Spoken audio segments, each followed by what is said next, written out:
दर्शकों एवं राम भक्तों को हार्दिक हार्दिक अभिनंदन है। आप लोग विगत वर्षों से हमारे रामनवमी की शोभा यात्रा एवं प्रेरणादायी झांकियां देख चुके हैं। इस वर्ष भी आप लोगों के बीच प्रस्तुत है धार्मिक एवं सामाजिक प्रेरणादायी जीवंत झांकी, जिसकी कल्पना, निर्माण एवं निर्देशन झांकी प्रभारी श्री विनोद प्रसाद, श्री धर्मेंद्र कुमार एवं श्री चक्रधर प्रसाद के द्वारा संयुक्त रूप से की गई है।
मेरे राम, मेरे राम,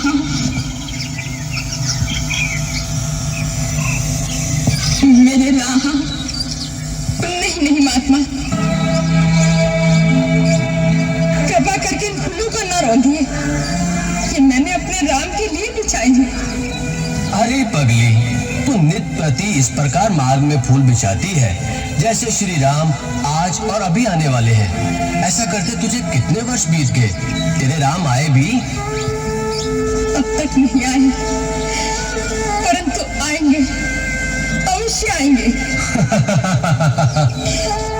मेरे कुर्ते मतन मीनी का वचन मिथ्या नहीं हो सकता, इसीलिए मैं प्रतिदिन प्रतिपल उनके स्वागत के लिए तैयार रहती हूँ। अचानक किसी समय आ गए तो वो क्या कहेंगे? स्वागत करना भी नहीं आता। अतः आप दया करके मेरे इन फूलों से किंचित हटकर चले तो आपकी मुझ पर बड़ी कृपा होगी। इसे मत सताओ, चलो आओ हम किसी और मार्ग से चलते हैं। आओ।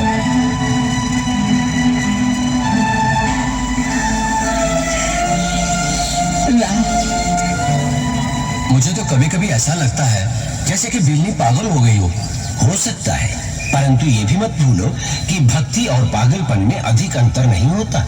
सांसारिक दृष्टि से देखो तो भक्त पागल ही जैसा दिखाई देता है। शबरी महातपस्विनी है और उसे सिद्धि प्राप्त है, परंतु उसमें सिद्धि का अहंकार लेश मात्र नहीं है। यही एक सच्चे भक्त की निशानी है। जी गुरुदेव।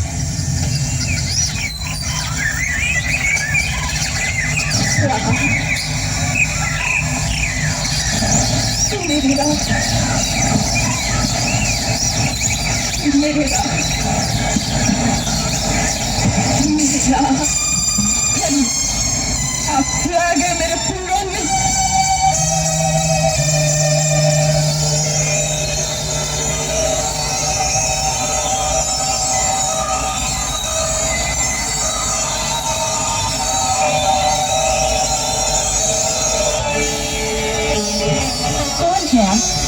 हम माता शबरी के पास जाना चाहते हैं।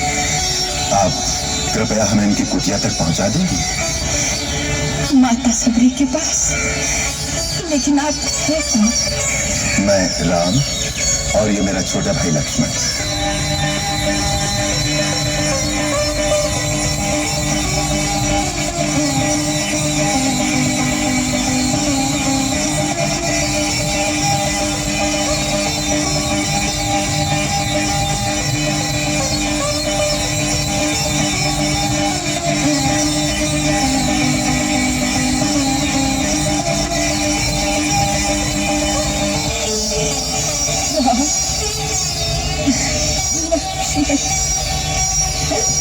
आप आ गए प्रभु, आप आ गए शबरी की कुटिया में। मैं छठवती आपको पहचान नहीं पाई प्रभु, मुझे क्षमा कर दो प्रभु।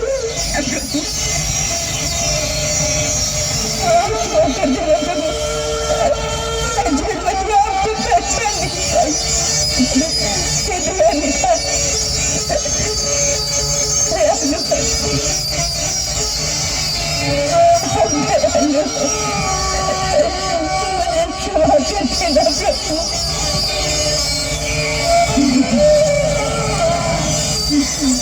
प्रभु आइए, आइए मेरे प्रभु, आइए।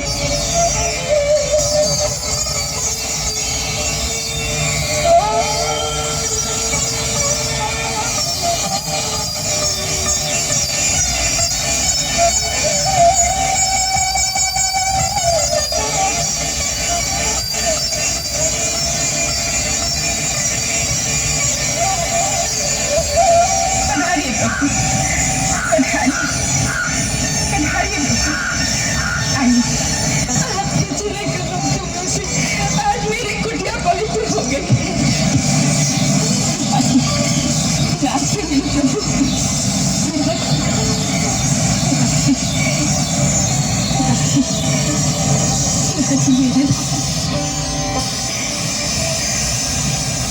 मैं आपके चरण पखारती हूँ।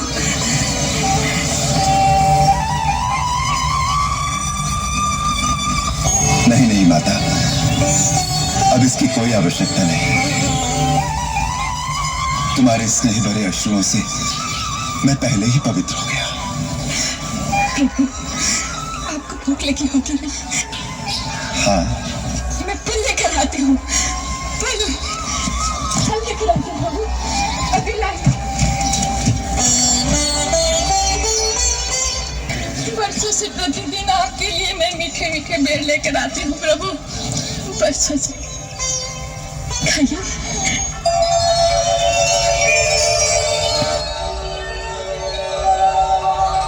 खाइए प्रभु, बहुत मीठे हैं, मैंने चक कर रखे हैं।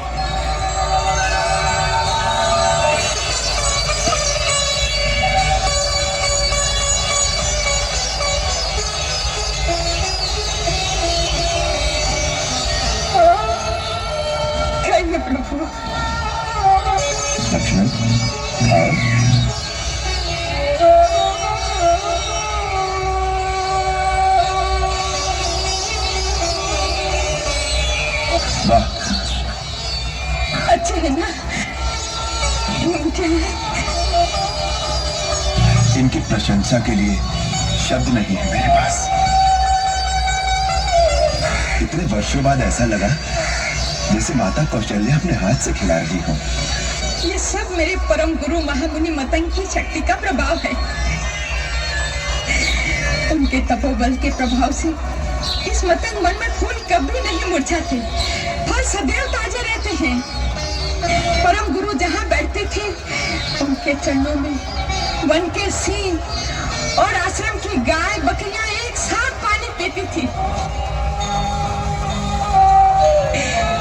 उनको परलोक सिधारे वर्षों बीत गए, परंतु जिस वेदी पर बैठकर वो यज्ञ किया करती थी उसमें अभी तक एक तेज एक प्रकाश की आवाज झलकती रहती है। कितना पवित्र होगा वो स्थान, और कितनी भाग्यशाली है आप जो ऐसे परम गुरु की सेवा करने का पुण्य प्राप्त हुआ। उसी सेवा का पुण्य फल है जो आपके दर्शन हुए हैं। हे राम, साक्षात भगवान का दर्शन करके मेरे कई जन्मों के पुण्य फलीभूत हो गए हैं कि एक दिन श्री राम लक्ष्मण के साथ इस आश्रम में आकर तुम्हारे अतिथि बनेंगे। उनके दर्शन मात्र से तुम अपनी भक्ति का चरम फल प्राप्त करोगी। इसके पश्चात तुम हमारे पास आ जाना। अब यदि आप हम पर कृपा करें तो आपके परम पूजनीय गुरु जहाँ पर तपस्या करते रहे हैं उस पवित्र स्थान के भी दर्शन करा दें तो हमारा जीवन धन्य हो जाए। अवश्य आप वो स्थान देखेंगे प्रभु। मेरे गुरु का स्थान देखने योग्य है। आइए, वो स्थान दर्शन करने योग्य है। पधारिए प्रभु, पधारिए, आइए।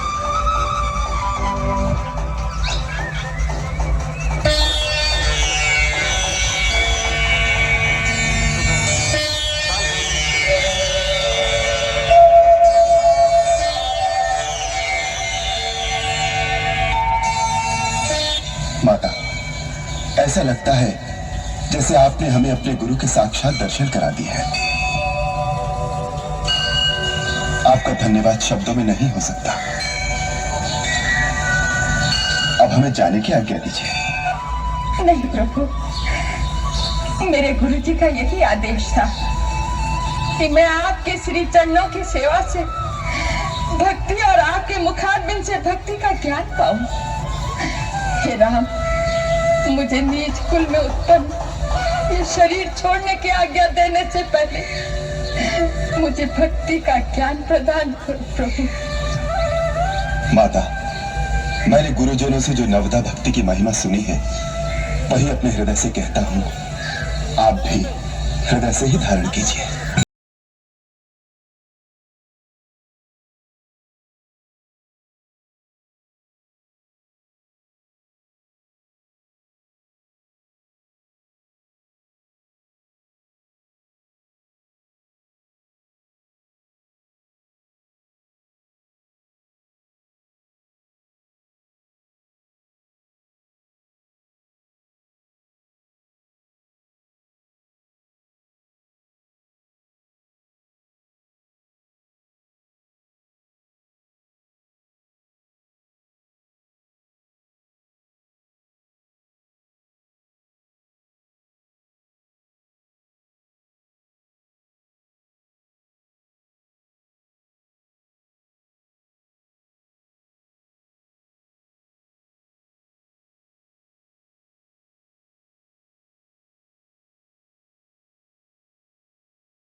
कोई सेविका पर कृपा की है वो सदा बनाए रखना, ऐसी दया करना कि मेरा चित्त इन श्री चरणों से कभी विमुख न हो।